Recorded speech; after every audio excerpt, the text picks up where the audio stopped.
Good evening, and thank you all for joining us for the University of Miami UOnline virtual information session. This evening, we will be going over our online graduate program for the Master of Science in Finance. So hopefully everyone is joining for that program this evening. Thank you so much. Just to let everybody know here that's attending our session, will run for just about an hour in length, and we will also be recording this webinar. So if you have to jump off a little bit early, or somebody may be joining a little bit later, not to worry, or you're taking notes during the webinar, we'll be able to get the recording out to you. And we also have a Q&A feature.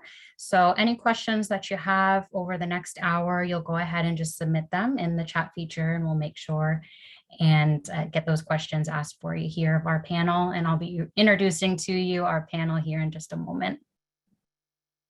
And as well, just to introduce myself, I am a senior enrollment advisor here with the UOnline.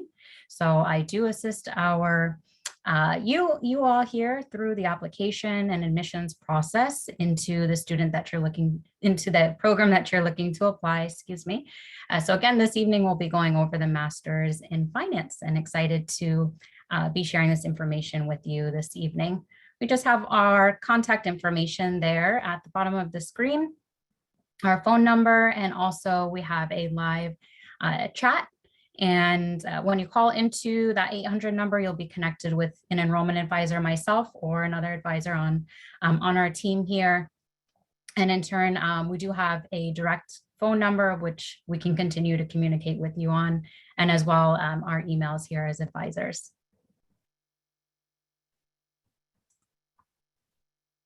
Okay.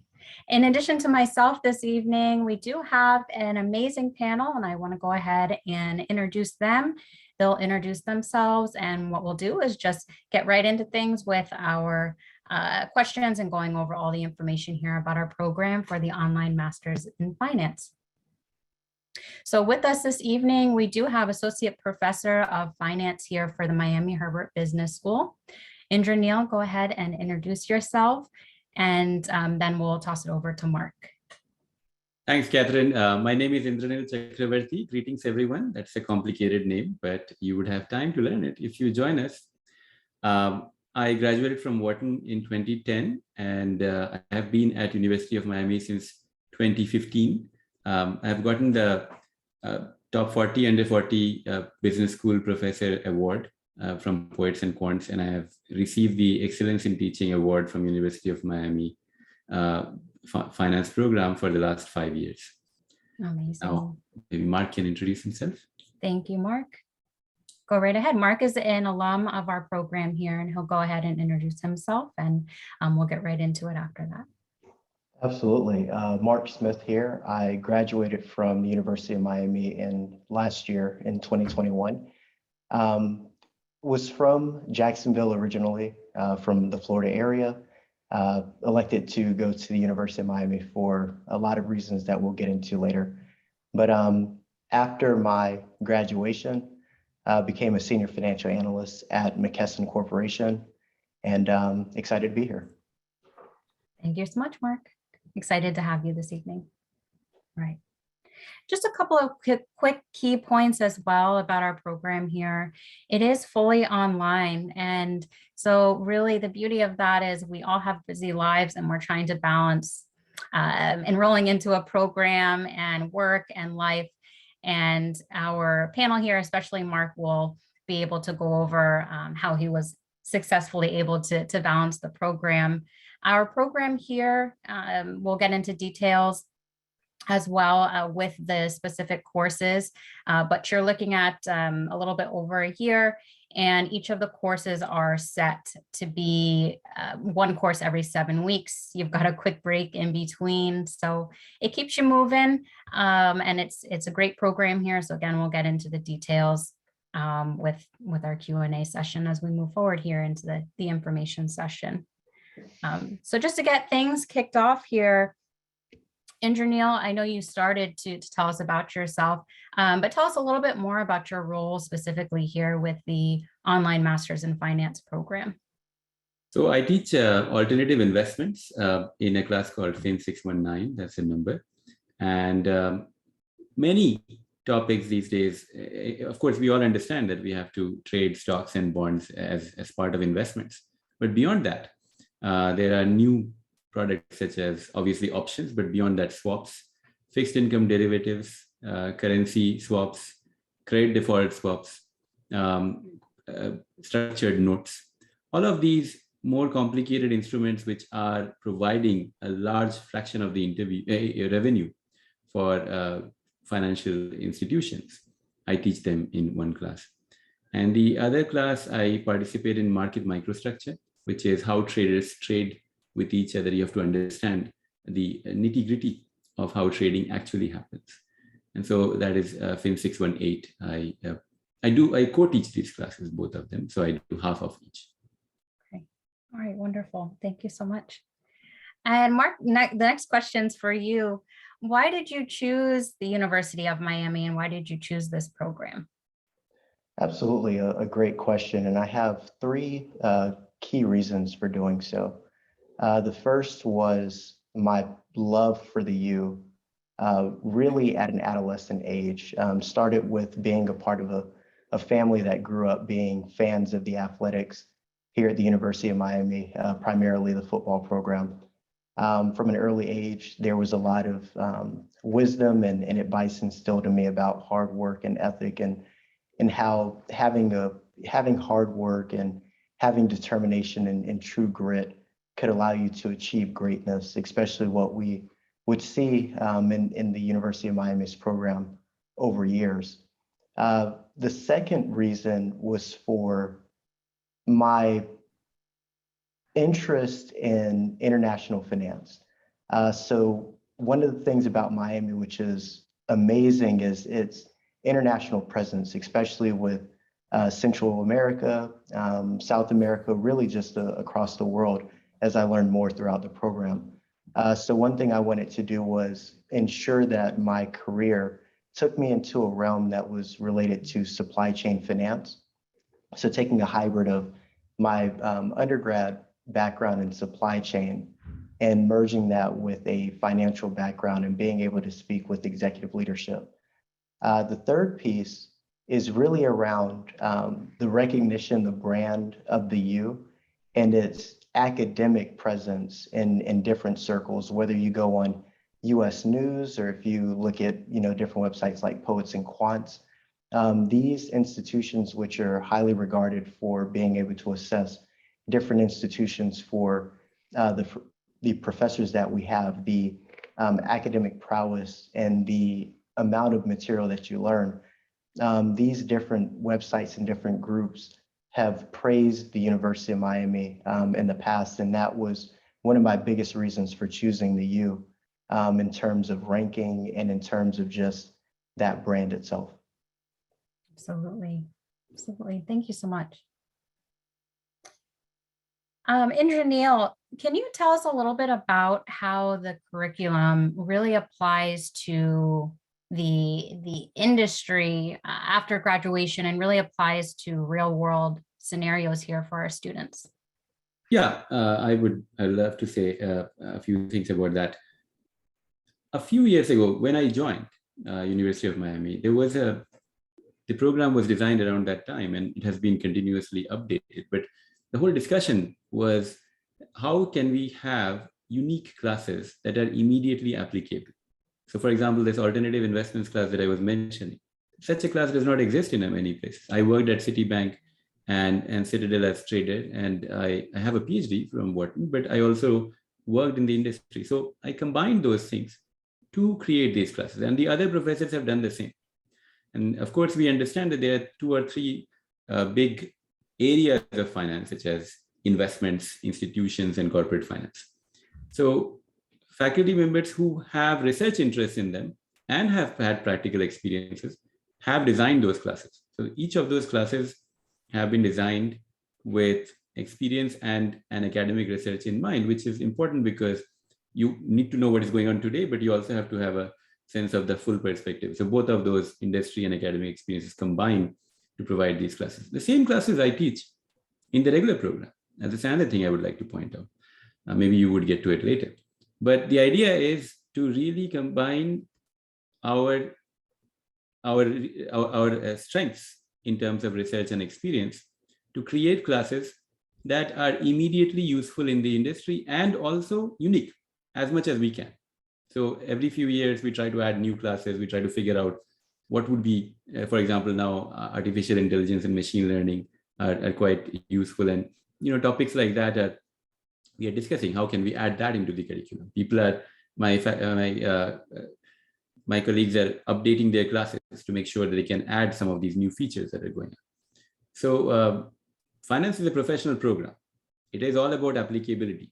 The idea is to teach you things that you need immediately, that you can go to work and use tomorrow or today. Right? Sometimes I have taught students who have asked me, well, this is the problem I'm facing today in my office hours, and we have worked through their industry specific problems.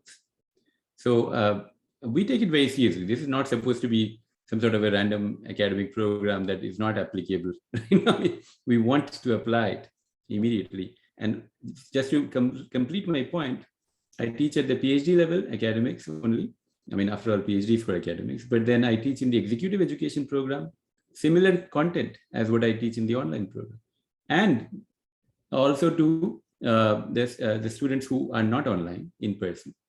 And I used to teach the same thing to undergrad classes, but I can't teach too many classes. So I am not teaching undergrads. I'm teaching the grads so that they can all apply these things. So Catherine, your question is extremely important. And I would like to say that it is our utmost priority to provide novel and immediately applicable information in each of our classes. Absolutely. And just taking that one step further, Indranil, for any student on our webinar this evening that may be considering a campus program, an online program, or another program here that we offer for the university, what are the advantages of this program and being a student online? Over the in-campus program? Well, we really try to keep the course material the same. And some people prefer being in person. They can take the time to be in person with us, which, that program is also accelerated in 10 months. So you are really going through the same thing in 10 compact months, and you have to be in Miami and take the classes. Now, that's not possible for everyone, right? I mean, the flexibility of online is the reason for its attraction, but also that's a different choice, right? Some people prefer getting educated in person. Some people have preferences for online programs. So what we would like to do is provide course material which is equal, and we provide interactions as often as students want. For example, I can say, you can always email me and I will have office hours in addition to the regular office hours. And if you come to meet us in person, we can do that as well. I look forward to seeing people and having coffee and lunch with them. But this is a flexibility issue in some sense, right? I mean, the students are different. Younger students who are used to being on campus just after undergrad, they do masters in finance nowadays, almost immediately after. They're 25 years old and they don't have as many life obligations already. So they can spare a year. But those who have life obligations, clearly that's the reason that they prefer an online program. Absolutely. And you have that understanding, and that's really amazing. And you're able to be there as a resource and really support both groups of students and really understand that for our online students as well. That's awesome. Thank you. And Mark, for you as a student, how were you able to balance the program, and what was, how were you able to do that? If you can share that with us. Yeah, absolutely. First, I'd like to second what has been said so far. All of the professors have provided that level of support and have explained and shared that same idea that regardless if you are on campus or if you're off campus, that the material is the same. To answer your question and to kind of segue into that, some of those bigger, aspects were managing time was one of the biggest keys to this program and doing that in such a way to maintain that flexibility with a work schedule. So one of the things that I would do is I would first identify from a priority standpoint what I had in my current day-to-day life and what I wanted to accomplish from being a part of this program. So the way to do it and the beauty about the UOnline program and its flexibility is the timelines and deadlines for certain material are flexible enough for you to be able to restructure your schedule throughout the week in order to complete assignments, in order to study for quizzes, tests, and to be able to collaborate with your fellow teammates and fellow classmates on different projects. So from a time management standpoint, it just came down to breaking out a schedule that allowed me to work my 8-hour a day shift, 8+ hours if I needed to accommodate that for work projects and initiatives. And then I would take the remainder of the time, primarily after work, and definitely the weekends. Always utilize your weekends as a means to structure out when I was going to study, when I was going to read up on key material and preparation for class discussion, and just as importantly, being able to go through the material and ask questions and write notes in preparation for office hours, which were just as pertinent. Thank you. And actually for you both, again, I'd love to hear your feedback. So the industry over the last couple of years, we've seen change, we've seen disruption. Indranil, what do you feel really sets our students apart and sets them up with preparation to be able to go out into the industry and be ready to adapt to that? Yeah, so I think I would answer that question in two parts. What sets our students apart is, first of all, the very fact that they choose to do an online program in finance, right? I mean, it's not it's a lot of work, as Mark was pointing out. You have to do great time management. You must have that drive, and that you bring to the table before we start. That drive is crucial in life in general, right? We all must have that drive. We must want to succeed, and then take challenges. And then we will provide you those challenges, right? And the skill sets that come from learning and absorbing the material, which is challenging, right? And so that's the process for all learning. But in an online program in general, you have to bring the drive even more, because you do not get the opportunity to sit in a classroom and the professor is right in front of you, right? So you have the possibility of distracting yourself if you want to, right? But so if you are choosing this format, I am assuming that you have the drive. And if you have the drive, and generally you would, because it's, again, you're taking up an online program in finance. You will do it only because you want to learn and grow. And so keep that in mind. And with that mindset, when you approach, we will provide you all the skill sets that we can, right? And we believe that, that's why I wanted to point out that our in-person students and our executive education students who are already finance professionals, they also come and learn at the same material. Many times I teach, I create new material and I teach them in different places, right? So, and I learn from the executive education guys what they are doing, and then I come and teach that to the online guys, right? So I'm learning also how the industry is changing and utilizing that information and transmitting it to all the students. So again, the applicability is what sets us apart. The rigor of the program is what sets us apart. But what sets you apart to begin with is your drive, which we cannot claim credit for, but that's something that you bring to the table. Absolutely. And Mark, from you as well as an alum of the program, what's really proved to be the most impactful for you, skill or course that really stands out?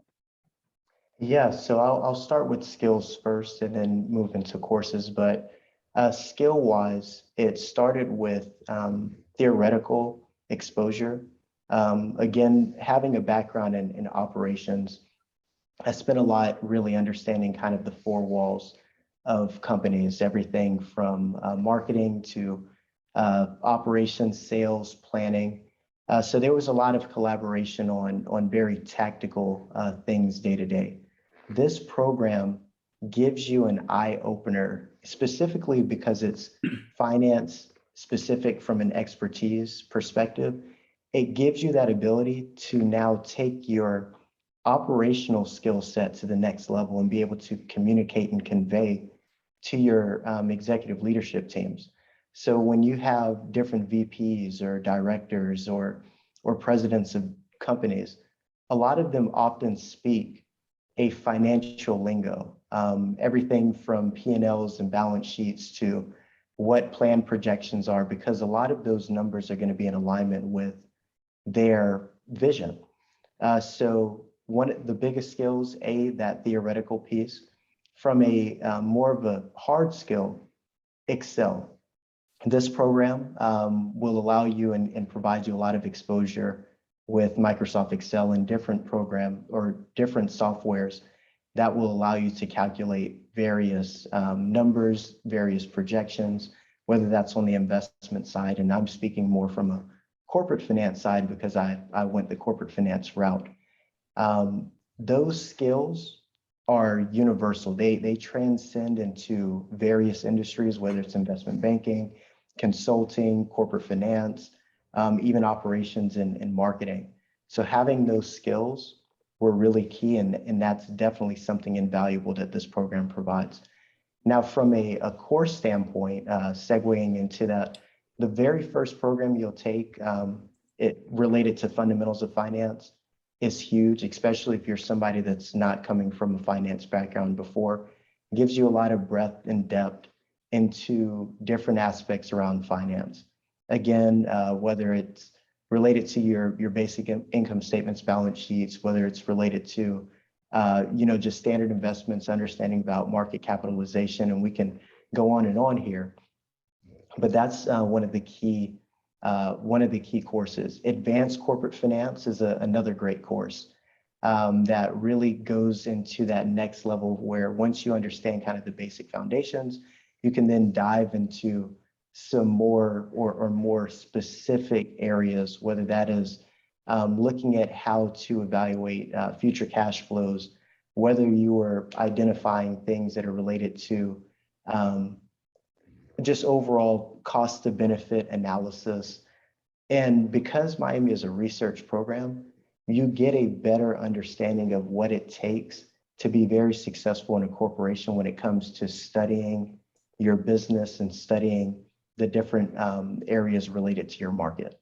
So I could go on and on here, but I would just stick with kind of those as some of the really big takeaways from a skills and course standpoint that help you in your day-to-day. Absolutely. Absolutely. And right, for all of our viewers here on our session this evening, extends beyond Miami, beyond Florida, right, and worldwide. So the network is there. And Mark or Indranil, either of you, can you really speak to the ability to build those connections with this program, that the network that's in place and that students are able to walk away with as well? I'll yield to Mark first. Absolutely. What I would say about that first is, from a networking standpoint, when you are working collaboratively with different classmates that are from all over the world. I had a couple of classmates that were in kind of the Barbados area of our Caribbean, but I've seen classmates that are from China. I've seen classmates from Central America, South America. The good thing about this program is, by you having exposure to those different students with different walks of life, with different perspectives, it gives you more of a holistic understanding of how the world works and how to work with anyone, anywhere. So from a networking standpoint, for me, being within the program and immediately after as well, especially upon graduation, connecting with a lot of these professionals via LinkedIn, via Handshake, via various social media outlets allowed me to maintain some of those relationships, some personal, more professional. And it opens doors because then you have fellow alumni, fellow students, even alumni that you may not have met before, but because you're a part of this University of Miami family, they'll reach out to you with job opportunities throughout the United States and even throughout this world, which has been invaluable and it's been an awesome experience. Let me add a little bit to that, although that was quite comprehensive. Also, Stefano has a couple of questions which I would like to answer when Catherine tells me I can. But just to say that, yeah, Miami has a strong presence in Miami, Florida, of course, but all over the Eastern Seaboard even more, right? I mean, it's getting a stronger and stronger presence in New York as New York, Miami are really getting connected. I mean, they were always connected, but getting more and more connected. I mean, I remember when I was working in Citibank, my bosses would come to Miami to raise money for the next offering. And so there's a lot of wealth here, and part of the connection is driven by economics. And that connection is getting stronger as technology is coming to Miami and all of that. And that connects to the eastern, the western part of the country as well. I have, wherever I go, all over the world, I find people that are coming to me and telling me that they are associated with the University of Miami in a variety of roles. So there are two parts again. You have to seek out connections and you will find them if you seek them out in industry. I can speak for finance quite easily. All over the world. And again, on the topic of finance, Miami is a big allocator of capital for South America, Western Europe, North America, and that is only going to grow, right? We can see that. And we have a question here, which I appreciate one of our attendees here asking the question. I know that comes up on in our enrollment conversations as well. Indranil, can you just speak about the CFA and how that relates or not relates here to this program? Yeah, so I have done CFA level 1 and 2, and that I did before I joined the PhD program at Wharton, but that was because I was not planning at that time to do a PhD. If you are going to join this program, you should just, as Mark was saying, you could come with a no background in finance, and you don't have to do CFA at all. Just go through the program, and once you do, if you want after that to have a certification of CFA, although the Master of Science in Finance is, in my opinion, certification enough. But if you want, then it would be a cakewalk. Just do the program, and then, in my opinion, it would be very easy for you to pass through CFA. But what you don't need for sure, to answer your first question, you do not need CFA level 1 to start the Master's in Finance program. Just bring your drive to learn. Thank you. And Indranil, can you go ahead and just tell everyone on our info session here as well? We know quite a bit about yourself and the courses that you teach. Can you just share a little bit about the other courses in the program as well? Yeah, and that also connects with Stefano's second question. I will point out. Wonderful. There are effectively always 3 pillars of finance. Corporate finance, right? Mark was pointing out a few courses of corporate finance. Right? What is a corporate finance? We all understand that perhaps, but just for those who are outside finance, the idea is, how does a corporation manage its capital, right? I mean, where does it invest? Which projects should it take, right? Which projects should it not take? Where can it borrow? How much should it borrow through equity? How much should it get through debt financing? All of that. How does a company manage its budget is corporate finance for you. Second is investments, which is the idea that how do traders or mutual fund managers, hedge fund managers, and wealth managers, as Stefano points out, manage in general. Wealth managers, when I say wealth managers, I'm thinking about private banking as well, in addition to, of course, asset managers for investment banks. How do they decide which investments to make? What is the price of the right price of a certain asset, including equity and, of course, but after that, bonds, options, and so on. So all of that is called investments. And of course, we cover both of these topics in great detail. There's also financial institutions, behavioral finance, other specific topics And there are classes on these as well. Some of these are core classes that you must take. And then there is always an additional elective or two you can take. That depends upon what is offered and all that. So, but the idea is to provide you a foundation, not just a foundation, a complete package on whether you want to run or work for a company which manages its own capital, or work in a company which runs other people's money, as we say. Right? So this program is comprehensive. All the classes are based upon these ideas. So you will see, and then of course the intro portion of the classes, which are before you can join the one of these pillars. So I can point them out class by class, but that's the general curriculum overview, which is useful, I think. Thank you. Mark, would you like to add something? You have gone through the program. So. Yeah, absolutely. You hit a lot of very good points there. So when you first start out, depending on which avenue or which path you want to go, the way the program was laid out, you start with those foundational pieces of finance that allow you to get an idea of those three pillars that Indra was alluding to earlier. As you get more in depth into your program, which you usually choose in the beginning, but there are some that choose an investment route. So you start learning things about, shorts and puts and calls and options.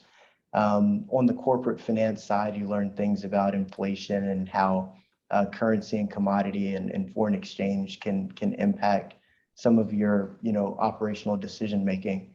But in agreement, so as you start to move along, you can kind of take a path that tailors towards either. But when you're in the Master's in Science program, you're going to end up catching or touching on both sides. And the reason being is because in corporate, as we were just explaining before, whether you are on a side of kind of that internal management, or if you were managing someone else's capital, you have to understand both sides of it to make really good concrete decisions as a professional. So this program does a very good job giving you that level of detail and that breadth of information so that you're able to go out and really understand the world and be able to research, important aspects that can really impact your job and your position. Absolutely. And this evening, both of you, thank you, have really given us a lot of detail and gone really in depth here on the program. And Mark, your experience, and Indranil, for you as an instructor. From both of you, what's really the key piece of advice that you both would offer here to our audience in when looking at this program and deciding to pursue and enroll? Great, Mark. Yes, I can go first. I would say the very first piece is try your very best before beginning the program to have a plan, or at least a very high level vision of where you'd like to go in your profession or in your professional journey. The reason being is, as someone once said here in the program, you get out of the program what you put into the program. And this goes back to what we were explaining about this drive aspect, where if you have a vision, if you want to go an investment banking and investment finance route, or consulting route, or management, or if you want to be a part of that C-suite, kind of visualize that in your mind and start to go through the program and look at the different tools and look at the different theories and different details that will allow you to grow yourself and grow your brand and make you a diversified commodity for whichever company you would like to be employed by, even if that becomes an entrepreneurship. So I would say that that's the biggest takeaway, is kind of have that vision of where you want to go. And then from there, have a level of commitment, a level of organization that says, okay, I'm committed to this program. It's iterative. It has kind of those 7-week intervals, and commit to that time and put in that work. And I guarantee you, it's going to be very fruitful. And that level and pace as well. I don't think we touched on this before, but that pace of the program is going to give you a really good understanding of what it's like to be in some of those higher up positions in corporations, because a lot of those mini projects, ad hoc related tasks and requests from different professionals and executive leadership, you're going to get that same kind of simulated requirement or expectation from this program, and it's going to help you to easily transition into the workspace. Wonderful. Thank you. And I see another question here, just with the CFA charter and how that compares to the program. I know we had touched upon that a few minutes ago. Engineer, is there anything else that you'd like to add to that? Oh, CFA is a certificate. It's useful to say that you know the basics, right? You can be spoken to by a finance professional and you would be able to understand the lingo. That is all CFA is, right? You're not going to become a finance professional by doing just a CFA charter, right? Because there is much more to that, right? Why did I do CFA level 1 and 2 at the first place? Because I said this so that maybe this question comes to. Well, I graduated from MIT in electrical engineering and I became a trader. So I jumped from, finance is a very open field. People come from everywhere. So I knew my maths. I did not know my finance lingo, right? And so that was the idea there. But again, even there, every day I worked, I had to kind of figure out what's going on. That was a strange path for an engineer to suddenly show up in a hedge fund. That's why I needed some CFA, but I could not suddenly leave and do a program. And at that time, these ideas were coming to me whether I should do a degree in finance. And ultimately, at least in my case, I went and did a PhD in finance. So as you can see, the CFA level 1 or 2 did not convince me that, okay, I'm done. So it's really a certificate and it's a useful thing, but it's not a comparison to a degree from any school, from any good school, including University of Miami. Wonderful.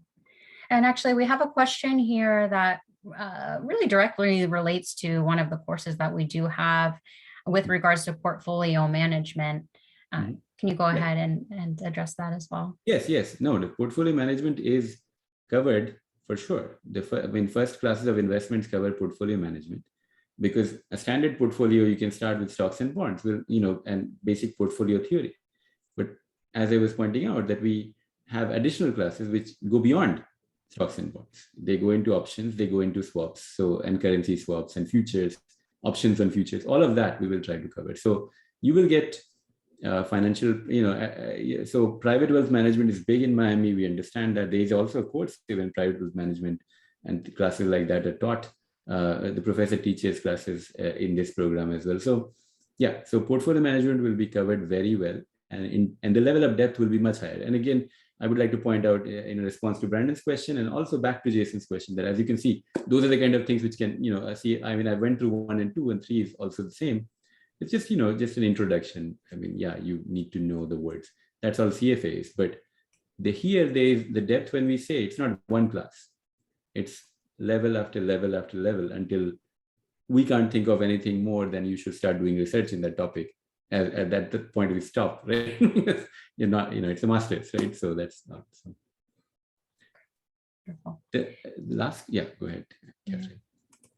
And we have 2 questions here actually that are a bit related. I believe, I don't believe that the University of Miami supports the state of Florida fee waiver.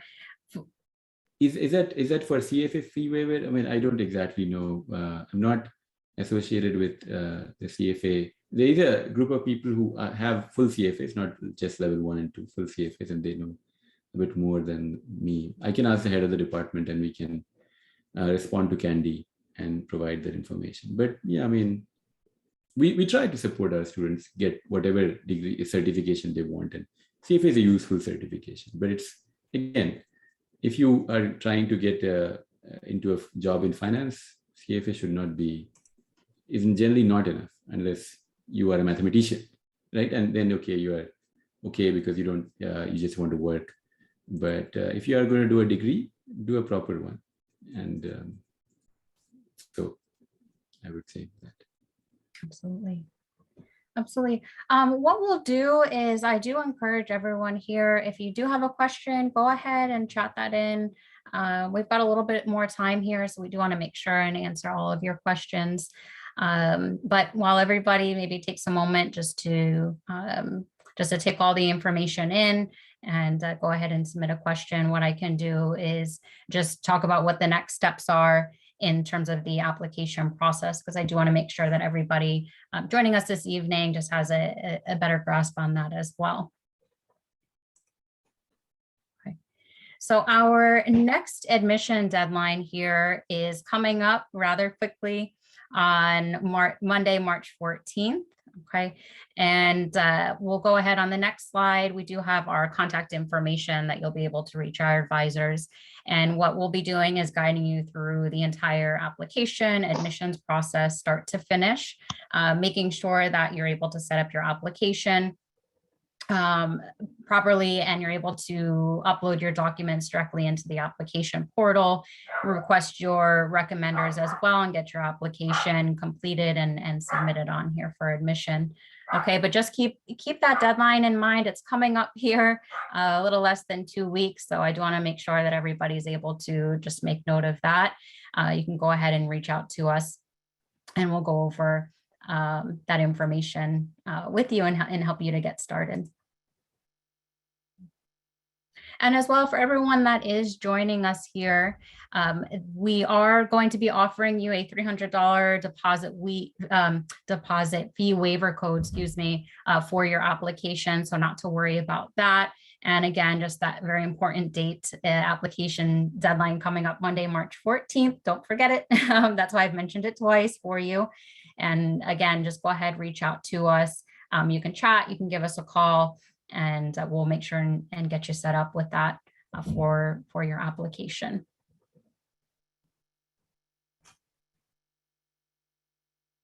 I see I have a question, couple of questions, Catherine. So, yeah, absolutely. Well, could you please also talk about the certificate programs and how can I then continue with the Masters in Finance? Gracia has that question. And then the idea is that you can, and we were having the discussion that we would like to allow people to have some courses and do a certificate and then have a full program. So it basically is a stackable structure, and we are moving more and more towards that. We will do all of that. So, but that's the idea. If you take a class, I'm not, again, I'm a professor, I'm not the administrator of the program, but I am in the faculty meetings. We have discussed that the idea is to stack these classes together. So they should count for the degree. The other question is about the dates are for the online program or in person as well. I think these are very different, right? I mean, I think, Catherine, do you interact with maybe you would like to answer that. Yeah, the deadlines here that I've gone over, the Monday, March 14th deadline, that is for the online program only.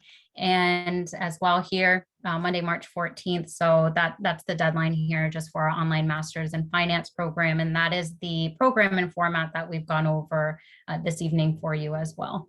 Great question. Thank you.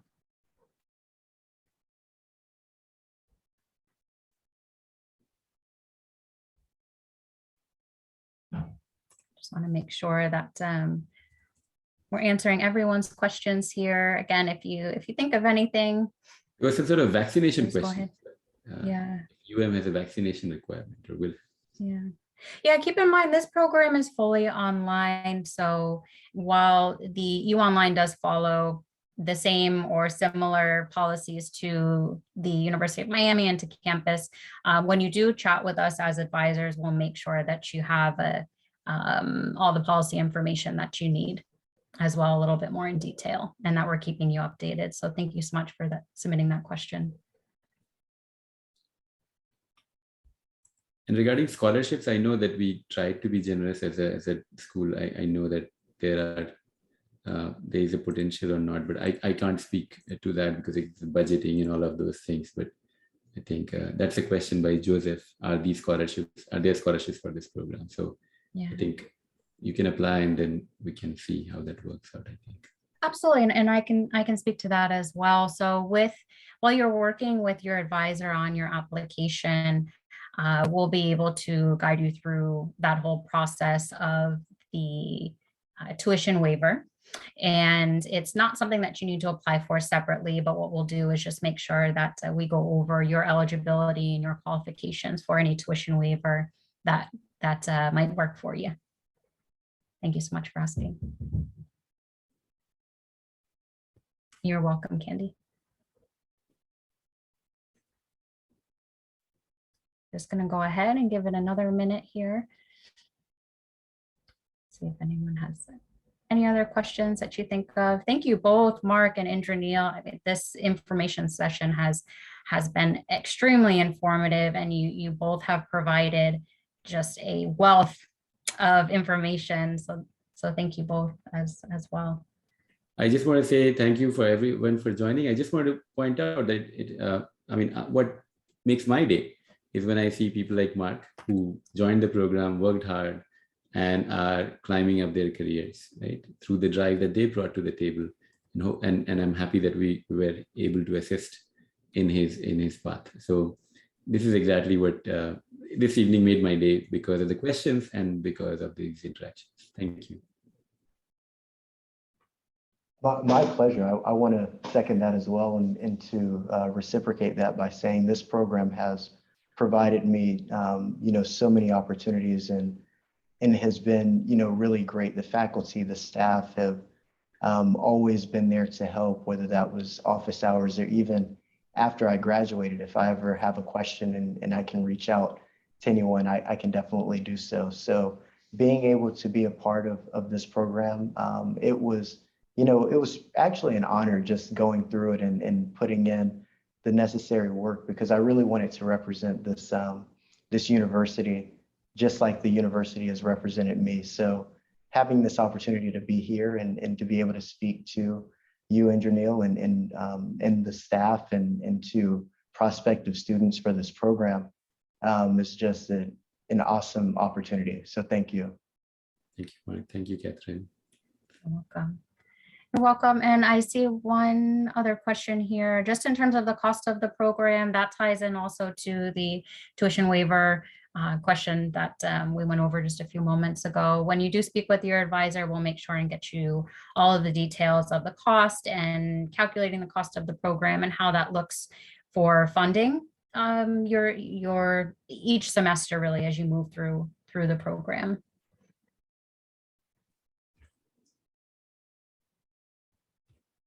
And as well here with our question regarding test scores, specifically the GMAT. So again, when you speak with your advisor, we'll make sure and go over the entire process of applying to the program and any test waiver options as well that may be available to you.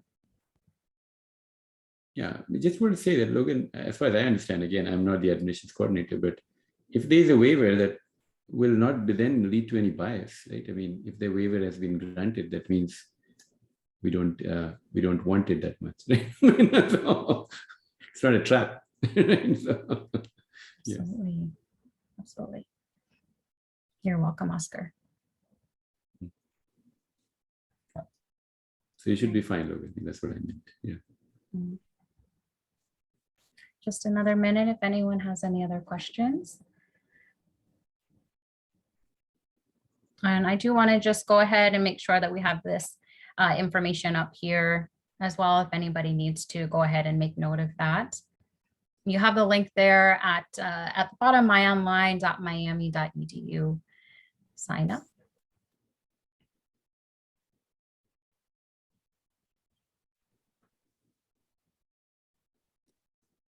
All right, wonderful. Wonderful. Well, thank you so much to our panel. Again, Indranil and Mark, you have been more than informative and more than helpful, and we really do appreciate that. And to all of our attendees, thank you for joining us. We're coming up just on our hour here, and we all have busy schedules. We want to make sure that we don't go overtime. But again, this has been recorded, and we do want to make sure that we'll get that out to everybody as well. And for our attendees, you may receive a survey as well. So if you do receive that via email, we appreciate it if you can get your feedback back to us. Thank you so much, everybody, and enjoy the rest of your evening. Bye-bye. Bye-bye. Thank you. Bye, Catherine.